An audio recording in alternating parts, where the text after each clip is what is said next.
Jadi ada 4 orang cowok, mereka semua masih SMA. Namanya Afan, Aldi, Bismo, sama Dadang. Kejadiannya terjadi di tahun 2011-an. Afan ngajakin lah mereka bertiga, pada berani nggak buat nunggu sampai jam 12 malam di stasiun Manggarai itu. Karena Aldi ngerasa tertantang dan gak mau kalah, dia yain lah ajakan si Afan ini. Nah, si Dadang sama Bismo itu takut. Akhirnya Dadang sama Bismo pulang lah, naik ojek dari stasiun Manggarai. Tinggal mereka berdua, Aldi sama si Afan. Duduklah mereka di sana sambil sebat, sambil ngobrol. Aldi rada sebel, dia bilang lah kayak, ya ternyata gak serem lagi, gimana ya gitu. Jadi ya mereka mikir kayak, apakah kita harus pindah ke tempat lain buat ngetes stasiun Manggarai itu serem atau enggak. Nah, pas banget Afan ngomong kayak gitu, kayak ada suara cewek melengking ketawa, entah dari mana arahnya. Panik lah mereka kan. Pas Afan kepanikan banget, Aldi yang sebenarnya juga panik, dia tuh coba nendangin Afan. Akhirnya mereka ngeliat, ternyata udah jam 1:30. Tiba-tiba Aldi tuh diam sendiri, bener-bener diem, kayak badannya pun juga jatuh. Tadi kan mereka duduk sambil sebat kan, tiba-tiba brak, jatuh sendiri gitu loh. Si Aldi ini. Sampai akhirnya tiba-tiba Aldi ini bangun dari tidur lebih, Nat. Pas bangun dia tuh langsung nyekek Afan. Waduh, nyekek Afan tuh kenceng banget. Tiba-tiba Aldi tuh ngomong, kamu nungguin aku kan? Waduh, Tapi anjir. suaranya si Aldi ini berubah jadi kayak suara cewek. Wah, di situ tuh Afan bener-bener takut banget, Nat. Dia tuh mau kabur, cuman nggak tega karena dia tahu kalau misalnya si Afan ninggalin Aldi, ya Aldi makin hancur lah kondisinya, kondisi lagi kayak gini kan. Afan tuh cuma bisa megang tangannya si Aldi kenceng-kenceng biar si Aldi ini nggak kemana-mana dan nggak ngapa-ngapain. Karena takutnya, ya dia makin nyekek si Afan, makin kemana-mana lah kan urusannya.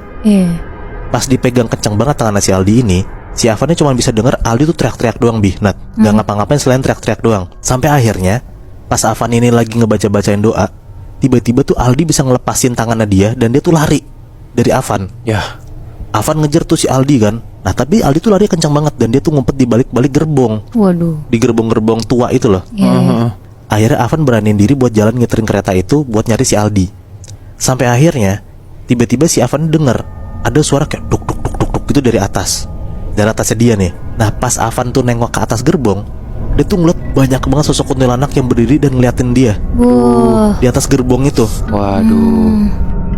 Ini cerita dari seorang tukang sapu yang kerja ini di daerah pinggiran Jakarta. Jadi kejadiannya tuh di tahun 2003-2004. Ada seorang tukang sapu, kita sebut aja namanya Pak Jayadi ya. Dan ada teman-temannya lagi 2 orang. Nah, ada di suatu pagi dan dia nemuin dompet. Dia cek dompetnya, lihat-lihat di situ ada KTP, SIM, duit juga recehan dikit. Udah tuh, setelah dia nemuin dompet itu, dia simpan dulu, dia lanjut kerja.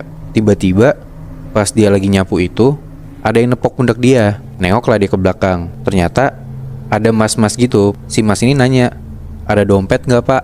Masnya atas nama siapa? Atas nama Arman. Dijelasin tuh isi dompetnya ada ini gitu. Oh iya benar gitu kan. Setelah dicek, foto KTP-nya juga benar, ini orangnya mirip gitu. Dikasih dong sama Pak Jayadi. Ini orang bilang, makasih ya pak, makasih banget. Dan 3 hari kemudian datang lagi si orang ini, nyamperin Pak Jayadi. Terus dia ngomong gini ke Pak Jayadi, Pak, kalau nanti Bapak nemu barang-barang lagi, kabarin saya ya Pak. Saya nyari foto istri saya. Terus Pak Jayadi bilang, oh gak ada mas, tapi nanti kalau misalkan saya nemu, ya saya kasih. 2 temennya Pak Jayadi tuh datengin si Jayadi. Ditanya, Pak, kok gak kerja? Capek? Iya istirahat bentar, kata Pak Jayadi gitu. Nah kebetulan 2 temennya ini bawa kopi. Ya udahlah, jadinya nimbrung tuh. Nah pas lagi duduk nyeruput kopi, Pak Jayadi tuh bilang, Mas Arman, kenalin ini teman-teman saya. Itu 2 temennya Pak Jayadi langsung nepok pundaknya Pak Jayadi. Sampean ngomong sama siapa? Kayak gitu. Pak Jayadi nengok balik ke arah Arman. Arman ini pas ditengok sama Pak Jayadi, itu lehernya udah bengkok ke kanan. Wah di situ Pak Jayadi kaget banget, dia teriak, dia ngeliat ke Arman lagi, Armannya udah hilang. Anjing, udah nggak ada sama sekali. Nah terus salah satu temennya Pak Jayadi bilang, jadi minggu lalu tuh pas banget, pas Pak Jayadi ini gak kerja, tengah malam itu katanya ada kecelakaan, lumayan kenceng.